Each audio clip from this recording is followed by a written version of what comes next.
ఇవాళ మా కార్యకర్తలు అనుకుంటుండొచ్చు మా బాధ్యత తీరిందని. తీరలేదు మిత్రులారా, మీ బాధ్యత పెరిగింది. ఈ బరువును మొయ్యాల్సింది మీరే. ఇప్పుడు ఆడబోతున్న ఆట ఫైనల్స్.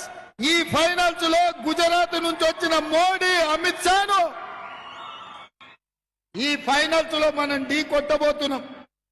అందుకే నేను ఇవాళ తెలంగాణ సమాజానికి చెప్పదలుచుకున్నా, తెలంగాణ పౌరుషానికి, గుజరాత్ పెత్తనానికి ఈ ఎన్నికల్లో పోటీ. నిన్నమన్నా నేను కొన్ని అంశాలు ప్రస్తావించిన. 10 సంవత్సరాలు ప్రధానమంత్రిగా ఉన్న నరేంద్ర మోడీ గారు పునర్విభజన చట్టంలో పొందుపరిచిన బయ్యారం ఉక్కు కర్మాగారం మనకి ఇవ్వలేదు. రైల్వే కోచ్ ఫ్యాక్టరీ కాజీపేటలు మనకి ఇవ్వలేదు. ITIR కారిడార్ ఇవ్వలేదు. IIM ఇవ్వలేదు. IIT ఇవ్వలేదు. గిరిజన